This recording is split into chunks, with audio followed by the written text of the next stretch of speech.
구독, 알림 설정까지 부탁드립니다.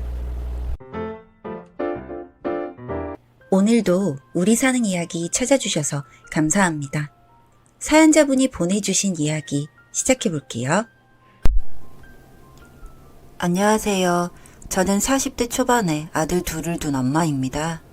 외벌이 남편과 결혼해서 난임 시술을 받아 쌍둥이 아들을 둘을 낳았죠.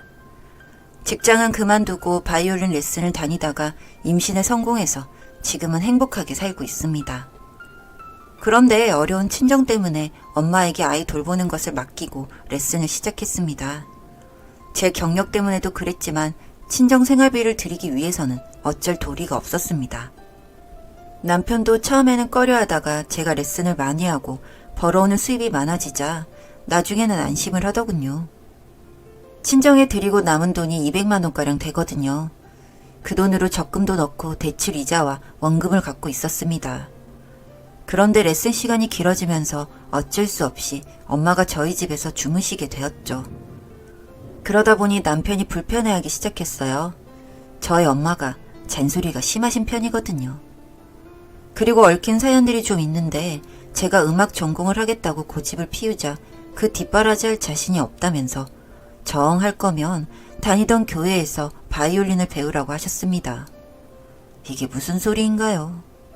정말 화나고 짜증날 뻔했는데 다행히 반주자와 지휘자 권사님들의 도움으로 음대에 입학을 했습니다. 그런데 용돈을 한 푼도 줄 수 없다고 하셔서 제가 벌어서 학교를 다녔죠. 전 이렇게 엄마와의 관계가 항상 좋지만은 않았습니다.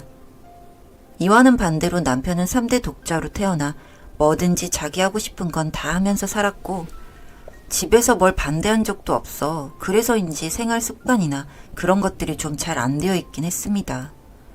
가령 예를 들면 편식이 심하고요. 그러니 아이들도 야채를 잘 안 먹고 인스턴트 음식을 좋아했죠. 치킨, 피자, 탕수육 이런 메뉴를 좋아하다 보니 이제 4살이 된 애들도 그런 것만 먹으려고 했고요. 친정엄마가 해주신 나물이나 국찌개 이런 건 안 좋아했죠. 그러다 보니 밥도 남기고 결국 사 먹고 오거나 먹고 싶은 것들을 사다 먹곤 했어요. 그러니 매일같이 엄마와 다투게 되고 결국 엄마는 저희 애들 돌보는 것을 그만두게 되셨습니다. 생활비를 들여야 하는데 저는 레슨을 그만두고 집에 있을 수는 없어서 베이비시터를 썼어요. 소개를 받아서 채용한 건데 키도 크고 늘씬했고 호감 가는 외모에다 아주 성실했습니다. 전 그 친구를 믿고 애들 둘을 맡겼죠. 그 친구는 아동학과 전공을 한 대학원생이었어요. 집이 어려워서 제가 레슨 가는 시간에만 와서 애들을 봐주고 갔죠. 저는 베이비시터에게 같이 있는 동안 음식은 마음껏 먹고 아이들만 잘 돌봐주면 되니까 너무 이것저것 신경 쓰지 말고 편하게 지내라고 했습니다. 그리고 어차피 CCTV도 있고 걱정할 염려가 없었으니까요. 그런데 그건 오로지 제 생각이었을 뿐 머지않아 사건은 크게 터졌습니다. 시터로 일하는 학생이 누가 봐도 눈길을 끄는 예쁜 여자라는 사실을 제가 잠시 잊고 있던 거죠. 제가 자리를 비운 시간에 남편이 일찍 오게 되면서부터 남편과 시터는 시간을 자주 공유하게 되었습니다. 남편은 처음엔 일하러 온 사람이구나 했다가 점점 마음이 동했던 것 같습니다. 이 사실을 알게 된 계기도 기가 막힌 게 애들이 어린이집 가고 나서 남편은 그 시터와 만나기 위해 하루 연차를 내고 둘이 짧은 여행을 다녀온 거였습니다. 바닷가에 가서 바람 쐬고 왔던 것 같더군요. 그런데 바보같이 너무 둘이 즐거웠던지 애들을 데리러 가야 하는 시간에 늦어버린 것이었죠. 선생님한테 연락을 받고 무슨 일이지 싶었는데 바로 다시 연락이 오는 겁니다. 애들 아빠가 왔다고요. 그래서 그런가 보다 하고 넘겼었어요, 그 일은. 그런데 또 하나의 일이 일어난 거였습니다. 저희는 원래 집에는 차가 2대고 각자 한 대씩 쓰는데 어느 날 제 차가 고장이 나서 남편 차를 쓸 일이 있었습니다. 그런데 어디선가 반짝이는 게 보여서 보니까 차에 떨어져 있는 여자의 귀걸이였어요. 그걸 보는 순간 제 가슴이 심하게 흔들렸던 것 같습니다. 믿고 싶지 않았지만 잔잔한 일상에 파문이 일기 시작했죠. 혹시나 싶어 블랙박스 칩을 들여다보니 이미 업데이트가 된 다음이었고 용이 주도한 남편의 태도에 경악을 했죠. CCTV를 돌려봤지만 집안에서는 특별히 무슨 문제가 보이진 않았습니다. 프로그래머인 남편이 미리 삭제한 것 같았어요. 안 되겠다 싶어 이젠 외출해서 운전을 할 때나 이동할 때 아이의 영상을 실시간으로 확인하는 버릇이 생겼죠. 그러던 어느 날 남편이 일찍 퇴근해서 아이들이 없는 시간에 시터와 입을 맞추고 관계를 맺는 것을 실시간으로 확인하게 되었습니다. 아마도 격정을 참지 못해 일어난 일이었겠죠. 저는 바로 녹화를 뜨고 증거로 남겼습니다. 정말 분노에 차서 두 사람을 다 죽여버리고 싶은 심정이었으니까요.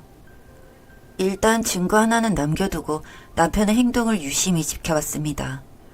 처음에는 감추고 애써 모르는 척 하려는 것처럼 하다가 나중에는 제가 있는 앞에서도 두 사람의 애정을 드러내기까지 하는 겁니다. 결국 전 남편의 차에 보이스 레코더를 장착해놨고 블랙박스와 제 핸드폰이 연동하도록 장치를 걸어놨습니다. 그리고 얼마 되지 않아 두 사람이 컷댄스 현장이 바로 제 폰으로 들어왔죠. 빼박 증거였습니다. 제 아이들을 위해서도 헤어지는 게 낫다고 판단했고 고민 끝에 남편에게 이혼을 선언했습니다. 처음에는 놀라더니 나중에 둘의 관계를 이미 알았으니 난 용서할 수 없다며 끝내자고 했죠. 그랬더니 양육권과 친권은 못 준다는 거예요. 정말 인간이기를 포기한 거죠. 전 안 되겠다 싶어 이혼 전문 변호사를 찾아가 소송을 걸었습니다. 시터는 제가 그렇게까지 나오자 남편에게 더는 못하겠다, 다 정리하고 떠나겠다고 말을 하면서 자취를 감추었습니다. 그래도 물러설 제가 아니죠. 증거자료 다 싹 긁어서 상간녀 위조로 청구 소송까지 해결했죠. 법원에 시터를 불러 앉히느라 돈 좀 썼습니다. 남편은 용서를 빌기는커녕 시터와 새로운 인생을 꿈꾸다가 닥쳤던 개신세가 되어버렸고 직장에도 알려져 해고를 당했습니다. 시터 어머니가 회사에 와서 쌩 난리를 쳤다는 겁니다. 순진한 애 꼬셔서 인생 망치게 했다면서요. 어쨌든 전 승소했고 위자료와 재산 분할도 받았습니다. 친정 부모님이 능력 없고 책임감 없는 것을 익히 알았기에 저와 아이들 둘은 낡은 전세 아파트로 이사해서 잘 살고 있습니다. 가끔은 악몽을 꾸기도 하지만 이젠 다 잊고 살려고 애쓰고 있습니다. 그래도 어릴 적부터 냉랭하고 저에게 신경 안 쓰시는 어머니는 제가 안쓰러웠는지 이따금 오셔서 애들하고 시간을 보내주시고 반찬도 주고 가십니다. 뒷북이지만 그래도 눈물나게 고마웠어요. 사실 모른 척 하실 줄 알았거든요. 남편은 해고당한 후에 대리운전을 하면서 근근히 먹고 산다고 들었습니다. 얼마 전에는 전화가 와서 애들이 보고 싶다면서 엉엉 우는 거예요. 전 그동안 당한 일들이 괘씸해서 차단을 시켰어요. 피가 거꾸로 솟는 기분이 뭔지 아시나요? 전 정말 애들 볼모로 두 년놈들이 바람핀 걸 생각하면 찢어 죽여도 모자랄 판이었는데 보고 싶다는 이야기를 어떻게 하는지 정말 미친놈이었죠. 여튼 전 애들을 어린이집에 맡기고 오전에 레슨을 다녀서 학원 개업 준비를 하게 되었습니다. 그러던 어느 날 친정 아버지가 절 부르셨어요. 국가유공자셨던 아버지는 다달이 연금을 받고 계신 걸 알고는 있었지만 도와달라고 하지 못했습니다. 다 넉넉한 편이 아니었으니 괜히 말 꺼내서 서로 껄끄러워지기 싫었으니까요. 그런데 아버지가 갑자기 거액에 든 통장을 저에게 내미시는 겁니다. 그 안에는 1억이라는 돈이 들어있었어요. 요즘 억이 돈도 아니게 될 정도로 쉽게 말하지만 사실 모으기 쉽지 않은 돈이잖아요. 그런데 아버지가 저에게 1억을 주시면서 개업자금에 보태 쓰라고 주시는 거예요. 전 손이 덜덜 떨리고 가슴도 두근거릴 정도로 놀라서 왜 이걸 절 주시냐고 물었더니 평생 잘해준 적이 없어서 이번만큼은 도와주고 싶었다고 하시더군요. 생전 처음 듣는 아버지의 진심에 감동받아서 그 자리에서 아버지를 껴안고 한참을 울었습니다. 그래서 다행히 대출 안 받고 음악학원을 개업해서 피아노 전공한 부원장쌤하고 같이 열심히 아이들을 가르치고 있습니다. 저희 애들은 다음 해면 이제 초등학교에 들어가고요. 어느덧 세월이 이렇게 흘러갔네요. 가끔 아빠의 존재에 대해 묻기도 하지만 전 외국으로 돈을 벌러 갔는데 돌아오시면 그때 만나자고 했습니다. 아들들이라서 마음이 더 아프지만 전 아직 남편을 용서할 수 없었으니까요. 그래도 정신을 차렸는지 가끔 양육비를 보내곤 합니다. 헤어진 후 처음 2년간은 한 푼도 줄 수 없다고 버티더니 뭔가 아버지 역할을 해보고 싶었던 것 같습니다. 시터는 그 이후 이 남자 저 남자를 만나더니 결혼을 한다면서 청첩장을 보내는 것을 제가 우연히 보게 되었습니다. 지인 대학 후배더라고요. 전 그 시터의 시댁들 집과 신혼집을 알아내어 정확히 받아볼 수 있는 날 외도의 모든 증거와 사건 파일들을 동봉해서 등기로 보냈습니다. 나중에 들은 말로는 별거에 들어갔다고 하더군요. 저희 가정은 깨부셔놓고 혼자 잘 살게 놔둘 수는 없었으니까요. 저를 찾아와 가만두지 않겠다면서 엄포를 놓길래 마음대로 하라고 했습니다. 이미 죄인은 너지 내가 아니라는 말을 해주었죠. 인생을 살면서 잠시 실수한 걸 가지고 사람을 죽이려 하냐고 하길래 너는 실수였겠지만 우리는 그게 마지막이었다고 했고 다 끝난 얘기니 한 번만 더 찾아오면 경찰에 신고를 하겠다고 했습니다. 그 후엔 보이지 않고 있습니다. 지도 양심이란 게 있는 모양입니다.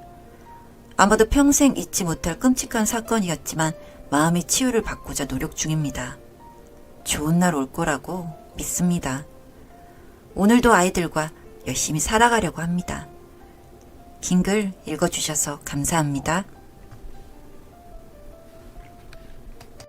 사연은 여기까지였고요. 우리 사는 이야기 시청해주셔서 감사합니다.